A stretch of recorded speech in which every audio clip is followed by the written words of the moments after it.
Hi everyone, welcome back. വണ്ണം കുറയണമെങ്കിൽ ആദ്യം ഈ കാര്യങ്ങൾ ശരിയാകണം. ഇന്ന് ശരീരഭാരം കുറയ്ക്കാൻ വേണ്ടി പല വഴികളും പരീക്ഷിക്കുന്നവരാണ് മിക്കവരും. പക്ഷേ റിസൾട്ട് ഇല്ലാതാവുമ്പോൾ അത് 2 ദിവസം ചെയ്ത് നിർത്തും. അതിന്റെ പ്രധാന കാരണത്തെ പറ്റിയാണ് ഇവിടെ പറയുന്നത്. ചില ഭക്ഷണങ്ങൾ നമ്മുടെ ശരീരത്തിൽ കൊഴുപ്പ് അടിഞ്ഞുകൂടാൻ കാരണമാകുന്നത് പോലെ തന്നെ ചിലത് ശരീരത്തിൽ നിന്ന് കൊഴുപ്പിനെ നീക്കാനും സഹായിക്കും. ഇവ ആഴ്ചയിൽ കുറഞ്ഞത് 4 തവണയെങ്കിലും ഡയറ്റിൽ ചേർക്കുന്നത് ആരോഗ്യകരമായ ശരീരഭാരം നിയന്ത്രിക്കാൻ സഹായിക്കും. കുടലിന്റെ ആരോഗ്യം സംരക്ഷിക്കുക എന്നതാണ് ഏറ്റവും പ്രധാനം. ആരോഗ്യകരമായ കുടൽ എന്നാൽ മെച്ചപ്പെട്ട മെറ്റബോളിസം, സുഗമമായ ദഹനം എന്നാണ്.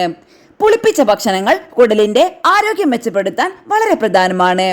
പുളിപ്പിച്ച മാവ് കൊണ്ടുണ്ടാക്കുന്ന ഇഡ്ഡലി, ദോശ കൂടാതെ തൈര്, അച്ചാറുകൾ പോലുള്ളവ വയറിലെ നല്ല ബാക്ടീരിയകളുടെ പ്രവർത്തനം മെച്ചപ്പെടുത്താൻ സഹായിക്കും. കറുവപ്പട്ടയോടൊപ്പം ഗ്രീൻ ടീയോ നാരങ്ങയോടൊപ്പം ആപ്പിൾ സിഡറും ചേർന്ന പാനീയമോ ട്രൈ ചെയ്യാവുന്നതാണ്. രാവിലെ ഗ്രീൻ ടീയും ഉച്ചഭക്ഷണത്തിനോ അത്താഴത്തിനോ മുൻപ് ആപ്പിൾ സിഡറും കുടിക്കാം. ഭക്ഷണത്തിന്റെ 70% മുതൽ 80% വരെ പച്ചക്കറിയായിരിക്കാൻ ശ്രദ്ധിക്കുക. ഇത് കുടലിന്റെ ആരോഗ്യം മെച്ചപ്പെടുത്തുന്നതിനൊപ്പം ആരോഗ്യകരമായ ശരീരഭാരം നിലനിർത്താൻ സഹായിക്കും.